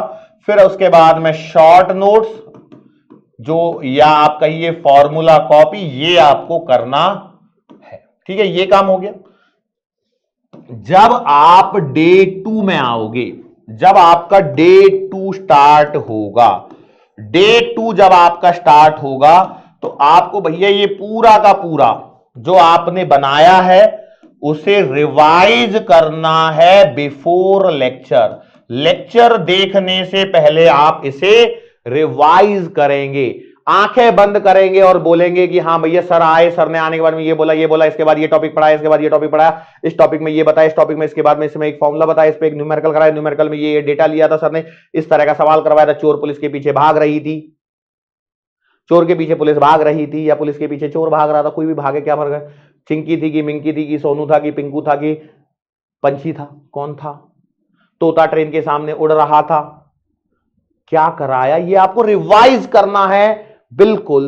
और फिर जब आप डे 3 में जब आप जाएंगे तो भैया आपको डे 1 प्लस डे 2 का रिवाइज करना है। और फिर जब आप डे 4 में जाएंगे तो भैया जी आपको day 1 plus day 2 plus day 3 and so on revise करना। सर ऐसे तो जब हम किसी चैप्टर में 7वें दिन पहुंचेंगे तो 6 दिन का रिवाइज जब करेंगे तो सर कैसे रिवाइज होगा, बिल्कुल रिवाइज होगा, क्योंकि जब आप एक बार पहली बार रिवीजन करेंगे तो आपको ज्यादा समय लगेगा, लेकिन जब आप दूसरी बार इसको रिवाइज कर रहे होंगे तब तक आपको चीजें दिमाग में ऐसे ही घुसती हैं, ऐसे ही फिजिक्स आपको बाय हार्ट होगी कि भैया ये चैप्टर है, ये हमें क्यों चैप्टर याद है, मुझे क्यों चैप्टर सीक्वेंशियली याद है, क्योंकि हम हर साल पढ़ाए रहे हैं, हर साल उन्हीं चैप्टर्स को बता रहे हैं, तो हमें पता लग गया है कि हाँ भाई पहले ये चैप्टर है, पहले चैप्टर में ये टॉपिक है, इस टॉपिक के बाद ये टॉपिक है, इसके बाद ये। आप हमें कभी भी बोलिए, जैसे हम कहीं गए, बोले सर रे ऑप्टिक्स आज स्टार्ट करा दो, सर मॉडर्न फिजिक्स आज से आप स्टार्ट कर दीजिए, सर आप ये पढ़ा दीजिए, हम क्यों बढ़ा पा रहे हैं, क्योंकि अब उतनी प्रैक्टिस हो चुकी है। तो बार बार प्रैक्टिस करोगे तो सब चीजें अपने आप याद होंगी। करत करत अभ्यास ते जड़मती होत सुजान, रसरी आवत जात ते सिल पर परत निशान। जितनी प्रैक्टिस करोगे, practice makes a man perfect, वो सारी चीजें फिर से याद करो जो मैंने शुरुआत में बताई थी। तो इस प्रकार से जब आप करोगे तो जब आपका फिर से जब नया चैप्टर जब आप स्टार्ट कर रहे होगे तो नए चैप्टर को स्टार्ट करने वाले दिन ओल्ड चैप्टर को आपको जरूर जरूर जरूर रिवाइज करना है। And make a habit, evening में जो नाइट स्लॉट होता है, जो 9:30 बजे खाना खाने के आसपास का, उस समय एक बार दिन के सारे सब्जेक्ट्स को एक थोड़ा सा समय देके रिवाइज करें। और जो आपके संडे जो आते हैं उस समय भी आप एक बार रिवाइज जरूर करें। वीकली रिवीजन की आप हैबिट डालें, वीकली रिवीजन की आप हैबिट डालें, ठीक है। इसके अलावा और क्या करना है, जो आपके सैटरडे को जो टेस्ट होते हैं, सैटरडे या संडे को जो, सैटरडे में लिख नहीं रहा हूं, मैं लिख रहा हूं वीकली जो आपके ऑनलाइन टेस्ट हो रहे हैं, वीकली जो आपके ऑनलाइन टेस्ट हो रहे हैं, make a habit to attempt in between 2 PM to 5 PM। Sir पर हमें तो 2 से 5:20 तक का समय मिलता है। याद रखिए वो 20 मिनट एग्जामिनर के लिए छोड़ दिए, जो सुपरवाइजर होता है ना एग्जाम हॉल में, जो आपके साइन करवाने में समय बर्बाद करता है, जो 10 जगह आपके साइन लेता है, OMR लेता है, देता है, फिर पता नहीं क्या क्या करता है, उसमें जो आपका समय खराब करता है, उसके लिए वो 20 मिनट छोड़ दिए। हमें 3 घंटे की हैबिट बनानी है, हमें अपने आप को ढालना है कि हम 3 घंटे में पेपर कर पाए। क्योंकि यदि आप अब इस समय 3 घंटे की हैबिट लगा लोगे तो सफलता प्राप्त करने से कोई नहीं रोक सकता। मैं देखो एक बात याद करिए, यदि आप मुझ पर विश्वास करके ऐसे करते रहेंगे, ऐसे चलते रहेंगे, तो आपको जीतने से कोई नहीं रोक सकता। एक बात बता दूं आपको कि जिन बच्चों ने मुझ पर भरोसा किया है उनको कभी निराशा हाथ नहीं लगी है, वो अपने सफल हुए हैं। जो 10 जगह मुंह मारते हैं वो उनको उनका जिंदगी में कुछ नहीं होना जाता। एक गुरु पे आप विश्वास रख के उसके भरोसे अपने आप को समर्पित कर दीजिए, आत्मसमर्पण की भावना से अपने आप को समर्पित कर दीजिए। क्योंकि आपके माता पिता के बाद जो आपका सिलेक्शन सबसे ज्यादा जो आप चाहता है कि आपका सिलेक्शन हो, वो है आपका टीचर, वो है आपका गुरु, वो है हम, वो है बायोमेंटर्स। डेफिनेटली तो अपने आप को समर्पित कीजिए। 2 से 5 के बीच में टेस्ट पेपर लगाने की हैबिट डालिए। इसके बाद एक आपको टेस्ट पेपर एनालिसिस की आपको हैबिट लगानी है।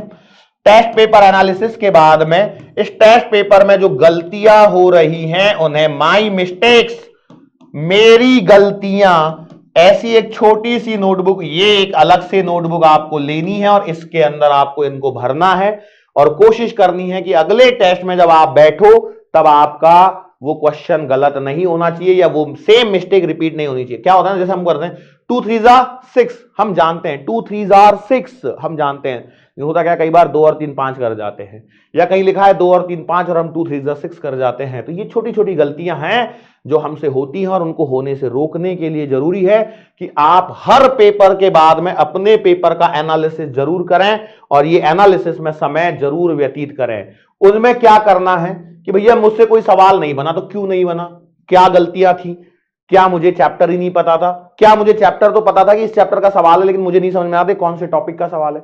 मुझे टॉपिक तो समझ में आया लेकिन मुझे यह समझ में नहीं आया उस टॉपिक का जो फॉर्मूला था वही याद नहीं आया, मुझे कॉन्सेप्ट ही याद नहीं आया, उसमें मुझे पैरामीटर्स के नाम ही याद नहीं आए कि किसको क्या कहते हैं। तो ये जो सारी गलतियां हैं इनको आप लिखिए और उन पे काम कीजिए। काम कैसे करेंगे, जैसे आपको चैप्टर तो याद आ गया, टॉपिक याद आ गया, उसका फॉर्मूला याद नहीं आया, मतलब वो कॉन्सेप्ट आपका कच्चा रह गया। आपको उसमें जो पैरामीटर्स हैं, स्मॉल एल है, मान लो किसी फॉर्मूले में स्मॉल एल और कैपिटल एल दोनों लिखें, लेकिन आपको एंड टाइम पे याद ही नहीं आया कि स्मॉल एल कौन सा था, कैपिटल एल कौन सा था। या बी और डी लिखें, बी क्या है और डी क्या है, याद ही नहीं आया। स्मॉल डी है, कैपिटल डी है, आपको याद ही नहीं आया कौन सा न्यूमरेटर में कौन सा डिनोमिनेटर में। तो ये जो गलतियां हुई उनको आपको दोहराना नहीं है, उन्हें उन पर आपको काम करना पड़ेगा और वो काम आप ही कर सकते हैं और कोई आके नहीं कर सकता है। ये काम आपको करना है, करना है और करना है। और जब ये गलतियां कर लो तो वर्क टू इंप्रूव, आप इसको इंप्रूवमेंट के लिए काम कीजिए या work on improvement, work on improvement. Improvement पे आपको काम करना है। जब आप इंप्रूवमेंट पे काम करेंगे तो सफलता आपको डेफिनेटली मिलने वाली है। लास्ट में एक सवाल आता है, वो आता है स्टडी मटेरियल या रेफरेंस बुक्स। स्टडी मटेरियल या reference book.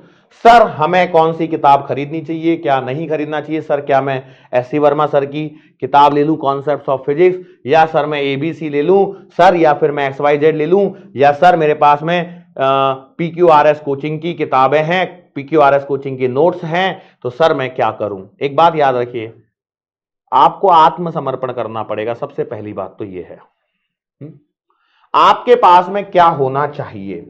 You must have